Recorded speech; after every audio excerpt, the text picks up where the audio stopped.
ဆိုတော့ TV နဲ့ဖုန်းနဲ့ချိတ်ဖို့အတွက်ကိုပထမဆုံးပေါ့ဗျာဒီကောင်ကမူလပါလာမဲ့ဥစ္စာကနှိမ့်မှာပေါ့ညံ့လာမှာပေါ့ဒီကောင်ဒီပုံစံမျိုးလေးဖြစ်ပါမှာနော်ဒီပုံစံမျိုးလေးဖြစ်ဖို့ရေးကကျွန်တော်တို့ကဘာလို့မလဲဆိုတော့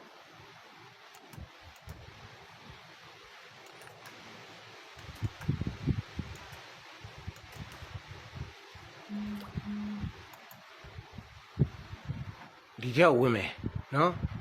ဒီကြောက်ဝင်ပြီးတော့ upgrade လုပ်မယ်အဲ့ဒါကျွန်တော်သားရေးလာပါရေးမယ်နော်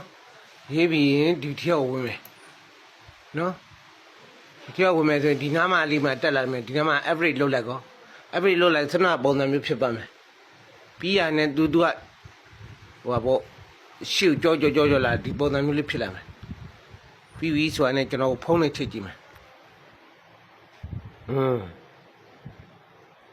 ဝင်ကြည့်မယ်နော်ဒီတော့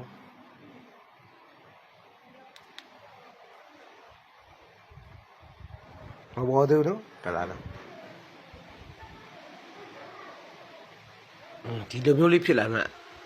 ဒီလိုမျိုးလေး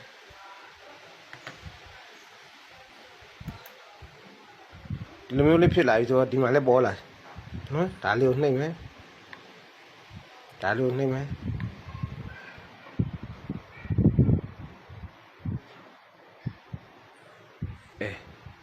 ဒီမှာလည်းပေါ်ပြီနော်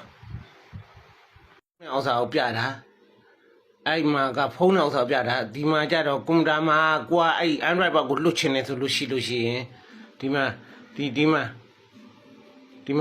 နားလေးမှာသူ့ရဲ့အမျိုးအစားလေးပေါ်လာပြီနော်ဒီမှာဒီခြားလေးကြည့်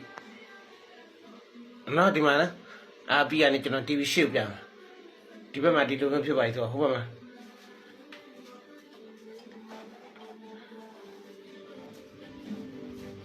ဒီမှာနော်ကွန်ပျူတာနေလွတ်လိုက်တာ